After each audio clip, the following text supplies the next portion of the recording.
നമസ്തേ നമസ്കാരം. അപ്പോൾ ഗുരുവായൂർ അമ്പലത്തിൽ വീഡിയോന് വിലക്ക്. തീർച്ചയായിട്ടും അമ്മായിമാർക്കും അമ്മാവന്മാർക്കും വൻ വിലക്കാണ്. ക്യാമറ ഉപയോഗിക്കുന്നതിനെതിരെ ഹൈക്കോടതി നൽകിയിരിക്കുന്ന ഒരു 8ന്റെ പണി എന്ന് തന്നെ വേണം പറയാനായിട്ട്. കുറച്ച് സ്വാതന്ത്ര്യം കൊടുത്തപ്പോൾ ഒരു അമിത സ്വാതന്ത്ര്യം സ്വന്തമാക്കി എടുത്തതിന്റെ പേരിൽ മാത്രമാണ് ഈ ഒരു വിലക്ക് എന്ന് വേണമെങ്കിൽ പറയാം. തീർച്ചയായിട്ടും ചെറിയ ചെറിയ വ്ളോഗേഴ്സിനടക്കം യൂട്യൂബേഴ്സിനടക്കം ഒരു 8ന്റെ പണിയാണ് ഹൈക്കോടതി കൊടുത്തിരിക്കുന്നത്. ഏതൊരു വലിയ ചാനലായാലും ചെറിയ യൂട്യൂബ് ചാനലായാലും വ്ളോഗേഴ്സ് ആയാലും തീർച്ചയായിട്ടും വിലക്കാണ് ഏർപ്പെടുത്തിയിരിക്കുന്ന ഹൈക്കോടതി. അത് മാത്രമല്ല, കല്യാണ ആവശ്യങ്ങൾക്കും മതപരമായ എല്ലാ ചടങ്ങുകൾക്കും അനുമതിയില്ലാതെ വീഡിയോ കവർ ചെയ്യാൻ സാധിക്കില്ല എന്നുള്ള കാര്യം കൂടി ഹൈക്കോടതി പറഞ്ഞിട്ടുണ്ട്. തീർച്ചയായിട്ടും ഒരു 8ന്റെ പണി തന്നെയാണ്. ഇത് കുറെ നാളുകൾക്ക് മുൻപേ തന്നെ നടപ്പിലാക്കേണ്ട ഒരു വലിയ കാര്യം തന്നെയായിരുന്നു. കാരണം ഗുരുവായൂർ ക്ഷേത്രത്തിൽ വരുന്ന ലക്ഷോപലക്ഷം ഭക്തർക്ക് ഇതൊരു തടസ്സം തന്നെയായിരുന്നു.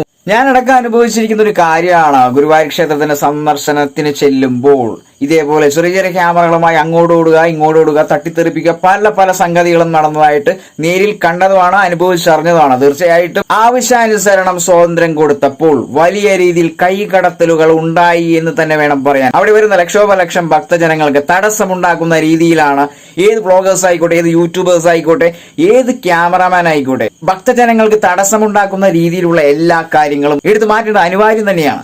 ശരിക്കും ഗുരുവായൂർ ക്ഷേത്രത്തിന്റെ അകത്ത് നടക്കുന്ന ചടങ്ങുകൾ അടക്കം പകർത്തിയിട്ടാണ് യൂട്യൂബേഴ്സ് അല്ലെങ്കിൽ വ്ളോഗേഴ്സ് അല്ലെങ്കിൽ മീഡിയാസ് എല്ലാവരും ഔട്ടിറക്കാറുള്ളത്.